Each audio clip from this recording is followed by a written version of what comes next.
Baik, terima kasih. Senang sekali saudara saya dapat menemani Anda kembali dalam Serambi Topik. Seperti biasa kita akan membahas mengenai isu hangat dan menarik dalam Serambi Indonesia. Dan untuk membahas mengenai informasi menarik pada hari ini, sudah hadir bersama saya Bung Yarmen Dinamika, redaktur pelaksana harian Serambi Indonesia untuk membahas isu-isu menarik pada hari ini. Selamat pagi, Bung. Selamat pagi. Ya, Bung Yarmen, informasi apa yang ingin kita bahas pada hari ini, Bung, terkait dengan informasi menarik pada hari ini? Ya, kebetulan edisi hari ini adalah edisi Senin yang kita siapkan sejak Sabtu dan Minggu kemarin gitu. Kita siapkan satu liputan khusus yang dalam istilah Serambi kita sebut sebagai single focus reporting. Single focus reporting itu satu halaman itu total beritanya satu topik saja gitu. Paling-paling didukung oleh dua berita lain yang temanya berbeda. Berita single focus reporting kita hari ini adalah tentang menangkap kegelisahan dan komplain dari banyak warga, terutama daerah-daerah pulau yang merasakan dalam 6 bulan terakhir ini sering sekali kapal, entah itu kapal, terutama kapal Roro ya, kapal Roro, kapal istilah kita kapal lambat yang melayani antara Semelu, Labuan Haji dan Labuan Haji Semelu sebaliknya, atau Singkil Semelu atau Banda Aceh Balohan. Itu sering menjadi keluhan dalam 6 bulan terakhir, dalam artian kapalnya tiba-tiba naik dok, ketika dia naik dok kapal pengganti nggak ada gitu. Nah, itu yang kita jadikan fokusnya. Ketika kapal naik dok penggantinya tidak ada, itu permasalahannya adalah ada banyak sekali penumpang yang terlantar, ada banyak sekali juga sembako yang seharusnya bisa dipulaukan, artinya dikirim ke pulau tertentu, katakanlah Sabang, katakanlah Semelu, ya, tapi itu tidak bisa terlayani dengan baik, gitu, termasuk ke pulau banyak di wilayah Singkil sana. Atas dasar itu dijadikan liputan oleh Serambi untuk mencari akar masalahnya. Ternyata dalam liputan kita itu terungkap bahwa Aceh ini memang kekurangan kapal sebetulnya, kapal jenis Roro untuk ukuran kapal lambat gitu. Itu untuk ke wilayah Aceh bagian selatan?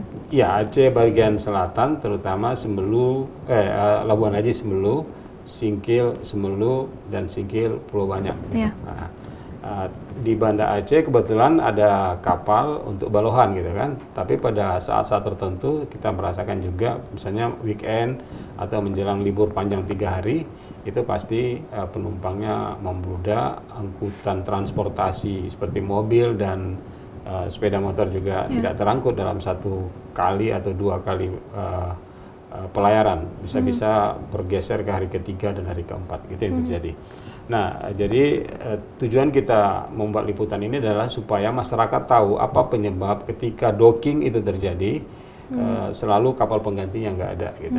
Ya. Apakah memang sudah lama hal ini terjadi, Bu? 6 bulan terakhir. 6 bulan terakhir itu udah jadi keluhan. Kita coba merekap kembali berita-berita kita, ternyata dalam 6 bulan terakhir ini kelihatan itulah trennya gitu. Memang kita tahu secara teknis ada 2 model docking. Satu docking terencana, yang kedua docking darurat gitu ya. Docking darurat ini bisa kita pahami, misalnya tiba-tiba kapalnya menabrak karang dan kemudian bocor gitu kan, itu harus segera naik dok gitu kan. Tetapi yang terencana ini yang kita agak bingung, kenapa udah terencana dengan masa tertentu, misalnya katakanlah selang 2 tahun atau dengan tercatat di kilometernya sekian mil perjalanan pelayaran gitu kan, dia harus naik dok gitu kan. Nah, pada saat seperti itu kan terencana. Namanya yang terencana itu sedianya sudah harus ada penggantinya gitu. Nah, penggantinya ketika kita telusuri ternyata sering sekali diambil dari kawasan terdekat. Misalnya kalau Semelu, Labuan Haji bermasalah, maka penggantinya diambil dari Singkil. Nah, ketika diambil dari Singkil bisa mengatasi ini, tapi Singkil sendiri akan keteteran gitu. Nah, inilah persoalan kita. Ya, kesannya dari pembicaraan dan penelusuran kita, nampaknya Aceh ini butuh 1 atau 2 kapal cadangan yang ketika terjadi masa-masa docking seperti ini. Docking itu nggak selesai 1-2 hari, kadang-kadang berminggu-minggu kan. Itu harus bisa diantisipasi dengan menggerakkan atau mengoperasionalkan kapal cadangan tadi ini gitu. Tapi kemudian sudahkah kita dapat konfirmasi dari pihak terkait, Bung, terkait dengan hal ini, kekurangan kapal ini sendiri? diakui kita memang kekurangan kapal karena kapal kita dianggap ya satu untuk satu jalur gitu kan, dialah yang kemudian pulang pergi gitu, nggak ada penggantinya. Beda misalnya kayak di Balohan ini kalaulah tidak ada kapal lambat atau kapal BRR NAT itu, NAT Nias, toh akan ada kapal-kapal cepat, beberapa kapal cepat kan. Nah, kapal cepat wisata bahari atau apa namanya, itu paling tidak bisa menyeberangkan orang masih bisa ada alternatif gitu kan, meskipun misalnya kendaraan nggak bisa diseberangkan, terus kemudian apalagi namanya sembako ya kan, kalaupun diseberangkan dalam jumlah yang sangat terbatas gitu. Ya, tapi itu masih lumayan kan, masih ada alternatif gitu. Yang nggak ada alternatifnya adalah di kawasan-kawasan yang jauh seperti Semelu atau Pulau Banyak gitu. Jauh dari daratan. Nah, oleh karenanya kebetulan ini kan anggaran kita baru disahkan gitu ya.